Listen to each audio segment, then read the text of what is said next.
Dalam sebuah riwayat diceritakan bahwa Nabi Muhammad Shallallahu Alaihi Wasallam semasa hidupnya selalu mempercepat langkahnya ketika melalui kota ini. Bahkan Nabi Shallallahu Alaihi Wasallam tidak pernah menoleh ke kanan atau kiri.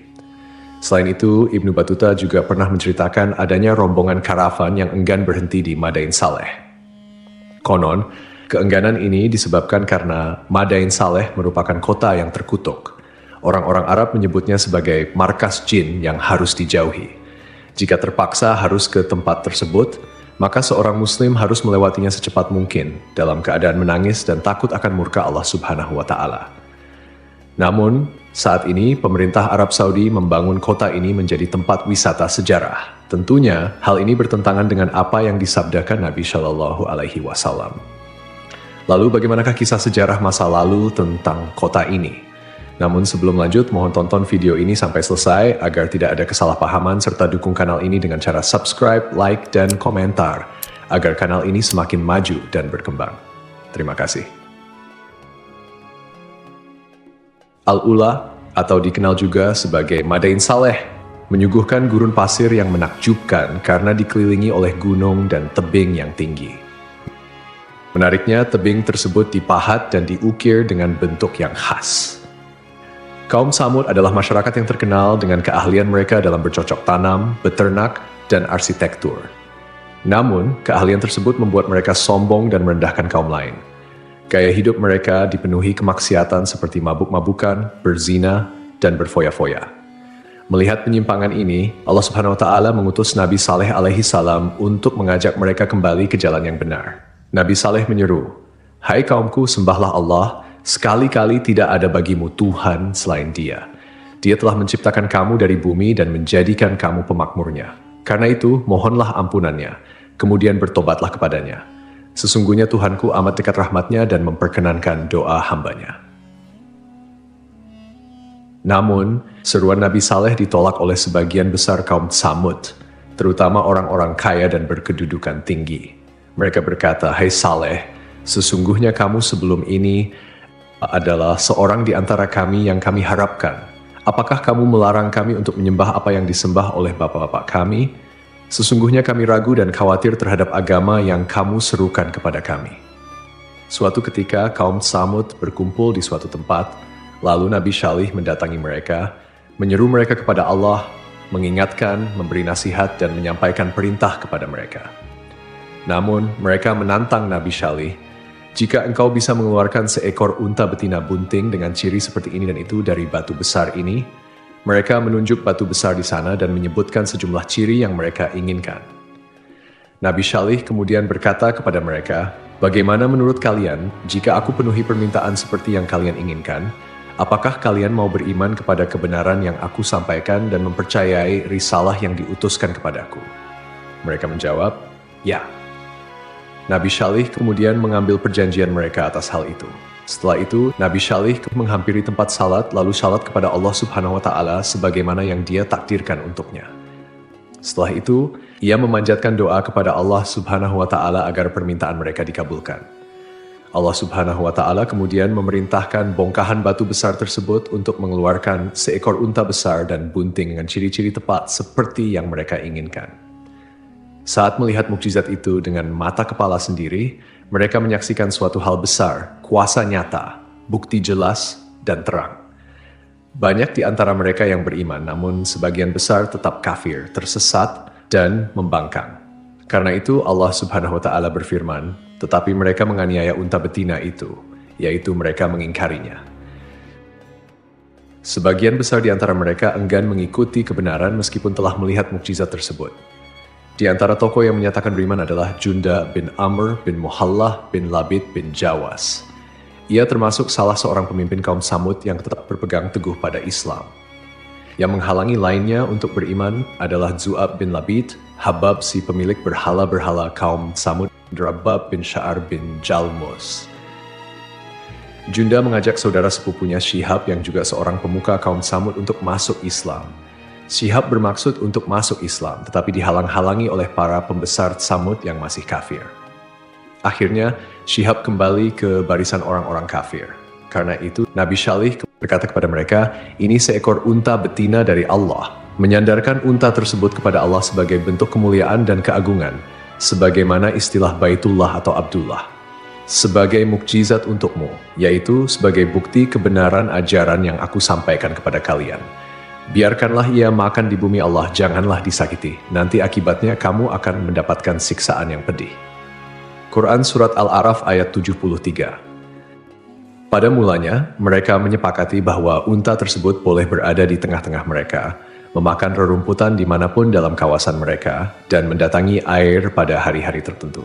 Ketika unta itu datang ke tempat minum, ia meminum air sumur kaum Tsamud selama sehari penuh, sementara kaum Tsamud menunda keperluan air mereka hingga hari berikutnya. Mereka meminum air susu unta tersebut hingga kebutuhan mereka terpenuhi. Karena itu, Nabi Syalih berkata, ini seekor unta betina yang berhak mendapatkan giliran minum, dan kamu juga berhak mendapatkan giliran minum pada hari yang ditentukan. Quran Surat Asy-Syu'ara ayat 155. Setelah situasi ini berlangsung cukup lama, para tokoh kaum Tsamud akhirnya berkumpul dan mencapai kesepakatan untuk menyembelih unta tersebut. Mereka merasa terganggu dan ingin leluasa memenuhi kebutuhan air mereka. Setan pun menghiasi perbuatan buruk ini sehingga tampak indah di mata mereka. Eksekutor penyembelihan unta ini adalah Qidar bin Salif bin Junda, seorang pemimpin kaum Tsamud. Ia digambarkan berkulit merah bercampur biru dan abu-abu.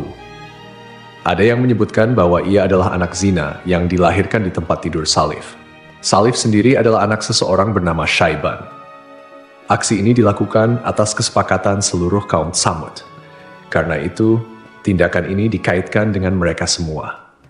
Ibnu Jarir dan ulama tafsir lainnya menyebutkan bahwa ada dua wanita dari kaum Tsamud yang berperan dalam rencana ini. Salah satunya adalah Syaduk binti Mahya bin Zuhair bin Mukhtar, seorang wanita terhormat dan ditaati. Ia adalah istri seorang lelaki yang telah masuk Islam, tetapi kemudian menceraikannya. Syaduk kemudian memanggil saudara sepupunya Mashraq bin Mahraj bin Mahya dan menawarkan dirinya jika Mashraq bersedia menyembelih unta tersebut. Wanita lainnya adalah Unaizah binti Gunaim bin Majlas yang memiliki kunyah Ummu Ganamah. Ia adalah wanita tua yang kafir. Unaizah memiliki beberapa anak perempuan dari suaminya, Zuab bin Amr, salah seorang pembesar kaum Tsamud. Ia menawarkan 4 putrinya kepada Qidar bin Salif jika ia bersedia menyembelih unta tersebut, dan Qidar dipersilakan memilih salah satu dari putrinya. Akhirnya kedua pemuda ini, Mashraq dan Qidar, bergerak untuk melaksanakan rencana tersebut. Berita ini segera menyebar di kalangan kaum Tsamud. Ada 7 orang lain yang menerima ajakan untuk menyembelih unta tersebut, sehingga jumlah total mereka menjadi 9 orang. Mereka inilah yang disebutkan dalam firman Allah Subhanahu wa Ta'ala. Dan adalah di kota itu 9 orang laki-laki yang membuat kerusakan di muka bumi, dan mereka tidak berbuat kebaikan. Quran Surat An-Naml ayat 48. Mereka membujuk kabilah lain untuk mendukung rencana tersebut, dan akhirnya semuanya pergi untuk mengintai unta itu. Saat unta meninggalkan tempat air, Mashraq memasang perangkap dan memanahnya. Setelah itu, ia menikam kedua lambung unta tersebut untuk mendorong rekan-rekannya melakukan serangan. Qidar menebaskan pedang ke arah unta tersebut tepat mengenai urat pada bagian keting belakang kaki. Akibatnya, unta itu tersungkur ke tanah dan mengeluarkan suara keras. Dari perutnya, janin yang sedang dikandungnya pun keluar. Diriwayatkan bahwa saat mereka menyembelih unta, orang pertama yang menyerang adalah Qidar bin Salif. Semoga laknat Allah atasnya. Qidar menyembelih unta itu hingga jatuh tersungkur. Lalu yang lainnya menyerang dengan pedang dan memotong-motong tubuh unta tersebut. Ketika anak unta melihat kejadian itu, ia melarikan diri, naik ke atas gunung, dan mengeluarkan suara keras sebanyak 3 kali. Setelah itu, ia masuk ke dalam bongkahan batu besar dan menghilang di sana. Nabi Syalih berkata kepada mereka, "Bersukarialah kamu semua di rumahmu selama 3 hari." Quran Surat Hud ayat 65. Ancaman ini diberikan setelah mereka menyembelih unta yang merupakan mukjizat dari Allah. Namun kaum Tsamud tetap tidak mempercayai peringatan tersebut. Bahkan pada sore harinya mereka merencanakan untuk membunuh Nabi Syalih. Mereka berkata, "Bersumpahlah kamu dengan nama Allah bahwa kita pasti akan menyerang dia bersama keluarganya pada malam hari." Mereka bermaksud menyerang Nabi Syalih di rumahnya bersama keluarganya dan melenyapkannya. Setelah itu, mereka berencana untuk mengingkari perbuatan tersebut jika para wali Nabi Syalih menuntut keadilan. Mereka berkata, Kemudian kita akan mengatakan kepada ahli warisnya, kami tidak menyaksikan kebinasaan keluarganya itu. Dan sungguh kami adalah orang-orang yang benar. Quran Surat An-Naml ayat 9. Allah Subhanahu wa Ta'ala kemudian mengirimkan bebatuan yang menimpa mereka yang berniat membunuh Nabi Syalih, sehingga mereka semua binasa. Ini adalah bentuk siksaan disegerakan sebelum ajal mereka tiba. Pada hari Kamis, yaitu hari pertama dari masa penantian 3 hari, wajah mereka berubah menjadi pucat pasi, sebagaimana telah diancamkan oleh Nabi Syalih. Pada sore harinya, mereka saling berkata, 1 hari penantian telah berlalu. Pada pagi hari kedua, yaitu hari Jumat, wajah mereka berubah menjadi merah. Pada sore harinya, mereka berkata lagi, 2 hari penantian telah berlalu. Pada pagi hari ketiga, yaitu hari Sabtu, wajah mereka berubah menjadi hitam. Pada sore harinya, mereka berkata, masa penantian telah berlalu. Pada pagi hari Ahad, mereka mengenakan wewangian dan duduk menanti azab yang akan menimpa mereka. Mereka tidak tahu bentuk siksaan yang akan datang atau dari arah mana siksaan itu tiba. Saat matahari terbit, suara menggemuruh datang dari langit diikuti guncangan hebat dari bumi. Nyawa mereka melayang seketika, meninggalkan suasana senyap. Ancaman yang telah disampaikan menjadi kenyataan. Mereka tergeletak di bawah reruntuhan rumah mereka, tidak bergerak dan tidak bernyawa. Para ahli tafsir menyebutkan tidak ada yang selamat kecuali seorang budak perempuan yang lumpuh bernama Kalbah binti Salak. Sumber lain menyebutkan namanya Zari'ah. Ia sangat ingkar kepada Nabi Syalih. Ketika azab datang, ia berusaha melarikan diri dan mencapai salah satu perkampungan Arab. Di sana ia menceritakan kejadian yang menimpa kaumnya. Setelah meminta air minum dan meminumnya, ia pun meninggal dunia. Allah Subhanahu wa Ta'ala berfirman, seolah-olah mereka belum pernah tinggal di tempat itu. Quran Surat Hud ayat 68. Artinya, mereka seakan-akan tidak pernah hidup di negeri itu dengan segala kelimpahan rezeki dan kekayaan. Allah juga berfirman, ingatlah kaum Tsamud mengingkari Rabb mereka. Ingatlah, binasalah kaum Tsamud. Setelah kaumnya binasa, Nabi Syalih berkata kepada mereka sambil meninggalkan negeri tersebut, wahai kaumku, sungguh aku telah menyampaikan amanat Tuhanku kepadamu dan aku telah menasihati kamu. Nabi Syalih menegaskan bahwa ia telah berusaha sekuat tenaga untuk memberikan petunjuk kepada mereka dengan tutur kata, tindakan, dan niat yang tulus. Namun, kaum Tsamud menolak kebenaran dan tidak menyukai orang yang memberikan nasihat. Menurut salah satu riwayat, Nabi Syalih pindah ke Tanah Haram dan tinggal di sana hingga wafat. Profesor di Departemen Arkeologi Universitas Raja Saud, Ahmad Muhammad Al-Abudi, menuturkan bahwa kaum pertama yang menempati wilayah Al-Ula adalah kaum Tsamud, yang kemudian diikuti oleh bangsa Nabatean. Al-Abudi sendiri telah menghabiskan waktu lebih dari 14 tahun untuk meneliti situs-situs tersebut, dan penelitiannya sering dikutip oleh berbagai media, termasuk Al-Arabiya. Meskipun kaum Tsamud telah menerima azab yang sangat menyedihkan karena menolak peringatan dari Nabi Syalih alaihi salam, mereka ternyata memiliki keahlian yang luar biasa dalam bidang pertukangan, khususnya dalam hal ukiran dan pahat memahat batu. Salah satu bukti dari kemahiran kaum Tsamud dalam mengukir ditemukan oleh arkeolog yang mengkaji sejarah kaum Nabi Hud alaihi salam dan kaum Tsamud di Arabia Selatan, Brian Doe. Ia menyatakan bahwa kaum Tsamud dikenal melalui berbagai tulisan dan pahatan pada dinding batu yang mereka tinggalkan. Tulisan-tulisan ini secara grafis memiliki kemiripan dengan huruf-huruf Semitik yang dikenal dengan sebutan Tamudik. Banyak dari tulisan-tulisan ini ditemukan di wilayah Arabia Selatan hingga ke kawasan Hijaz. Selain itu, para arkeolog juga berhasil menemukan sejumlah batu karang yang merupakan peninggalan budaya kaum Tsamud. Penemuan ini tersebar di berbagai tempat seperti pegunungan dan lembah-lembah di wilayah Arabia Selatan dan Tengah, termasuk di Gunung Atlab, serta berbagai artefak seperti tembikar yang menggambarkan kecanggihan teknik pembuatan barang-barang mereka. Karena keterampilan dan kepandaian mereka, ukir jadikan komoditas perdagangan dengan komunitas lain.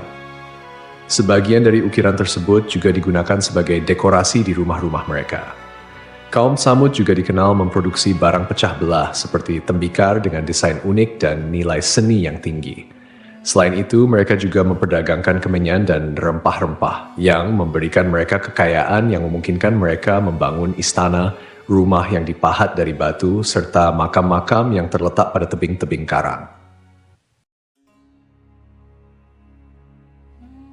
Kota ini, yang kini dikenal sebagai Madain Saleh, berasal dari bahasa Arab yang berarti kota Saleh. Kota kuno ini terletak di bagian utara Hijaz, yang saat ini menjadi wilayah Arab Saudi, sekitar 20 km dari kota Al-Ula. Kaum Samud dan Nabatean, mereka hidup sekitar 3.000 tahun sebelum Masehi, antara zaman Nabi Nuh alaihissalam hingga zaman Nabi Muhammad shallallahu alaihi wasallam. Situs bersejarah ini terletak di barat laut kota Al-Ula, pada posisi strategis di salah satu rute perdagangan kuno yang menghubungkan selatan Semenanjung Arab dengan utara, termasuk Mesopotamia, Suriah, dan Mesir. Jarak antara Madain Saleh dengan kota Madinah sekitar 450 km, sedangkan dari Makkah sekitar 900 km. Perjalanan dari Madinah memakan waktu sekitar 4 jam melalui jalur panjang yang membelah gunung dan gurun berbatu. Madain Saleh dahulu dikenal dengan nama Al-Hijr, yang berarti tempat berbatu, karena lokasinya berupa bukit-bukit berbatu. Nama ini bertahan hingga abad ke-14 Masehi, sebelum seorang wisatawan Andalusia mengganti namanya menjadi Madain Saleh, yang diambil dari nama Nabi Saleh alaihissalam. Jika kita mengunjungi Madain Saleh, kita akan menemukan peninggalan kaum Samud, yang disebutkan dalam Al-Quran sebagai kaum yang ingkar terhadap ajaran Nabi Saleh, hingga akhirnya mendapat azab dari Allah Subhanahu wa Ta'ala. Madain Saleh merupakan gugusan bebatuan pasir yang mengesankan. Bukit-bukit pasirnya memiliki warna beragam, dari merah, kuning, hingga putih. Bukit-bukit tersebut dipahat menjadi rumah-rumah dengan arsitektur yang menyerupai peninggalan Yunani dan Romawi kuno. Sebanyak 132 pahatan ditemukan di bukit-bukit tersebut. Pahatan-pahatan ini digunakan untuk berbagai fungsi seperti rumah, tempat pemujaan, dan makam. Pada tahun 2008, UNESCO menetapkan Madain Saleh sebagai situs warisan dunia. Kawasan ini memiliki luas sekitar 4.000 hektar dan menjadi situs warisan dunia pertama di Arab Saudi. Seiring berjalannya waktu, kota Al-Ula telah mengalami perubahan signifikan, terutama dengan adanya implementasi Vision 2030 oleh pemerintah Arab Saudi. Dulu, Al-Ula adalah sebuah tempat yang tidak dikenal luas, bahkan merupakan tempat yang dilarang untuk dikunjungi oleh Nabi Shallallahu Alaihi Wasallam, seperti yang tercatat dalam hadis-hadis beliau. Namun, kini kota Al-Ula telah berubah menjadi tujuan wisata yang populer, dilengkapi dengan resor-resor mewah dan fasilitas modern. Pemerintah Arab Saudi saat ini tengah mengembangkan kota Al-Ula sebagai destinasi wisata internasional. Komisi Kerajaan untuk kota Al-Ula telah meluncurkan rencana pembangunan untuk wilayah tengah dan selatan yang dikenal dengan nama Path to Prosperity. Inisiatif ini bertujuan untuk menjadikan kota Al-Ula sebagai komunitas perkotaan dengan kualitas hidup yang lebih baik, serta menarik perhatian wisatawan dari seluruh dunia. Pengembangan ini juga sejalan dengan visi Arab Saudi 2030 yang berfokus pada transformasi ekonomi dan menjadikan negara ini sebagai tujuan wisata. Dari Ibnu Umar yang menuturkan, saat Rasulullah dan pasukan singgah di Tabuk, beliau singgah di Hijr, di dekat rumah-rumah kaum Samud. Orang-orang mengambil air dari sumur-sumur yang dulu digunakan kaum Samud. Dengan air itu, mereka membuat adonan, kemudian mereka memasang tungku. Rasulullah kemudian memerintahkan untuk menuangkan seluruh isi tungku dan memberikan adonan-adonan tersebut kepada unta. Setelah itu, beliau berlalu hingga singgah di sumur yang dulu digunakan unta Nabi Shalih untuk minum. Beliau melarang memasuki tempat-tempat suatu kaum yang pernah tertimpa siksa. Beliau bersabda, "Sungguh aku khawatir jika kalian tertimpa azab seperti yang pernah menimpa mereka."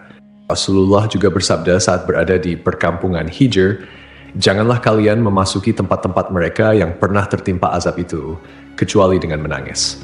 Jika kalian tidak menangis, jangan memasuki tempat-tempat mereka agar kalian tidak tertimpa azab seperti yang pernah menimpa mereka." Lantas, apa hukumnya Muslim mendatangi Al-Ula atau Madain Saleh? Ada beberapa kebingungan mengenai kota Al-Ula dan Madain Saleh. Keduanya merupakan dua lokasi yang berbeda, tetapi letaknya berdekatan dengan jarak tempuh sekitar 25 hingga 31 km.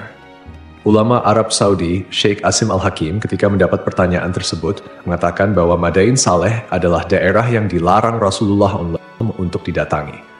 Jika terpaksa harus ke tempat tersebut, maka seorang muslim harus melewatinya secepat mungkin dalam keadaan menangis dan takut atas murka Allah.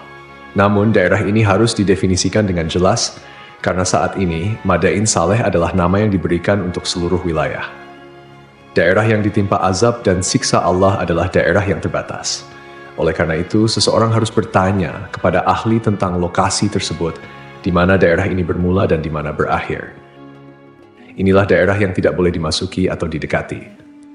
Selain itu, tidak masalah, jelas Sheikh Asim Al-Hakim.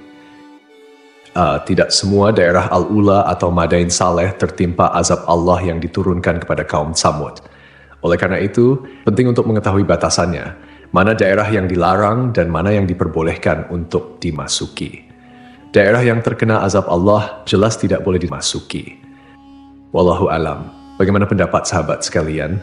Tulis di kolom komentar.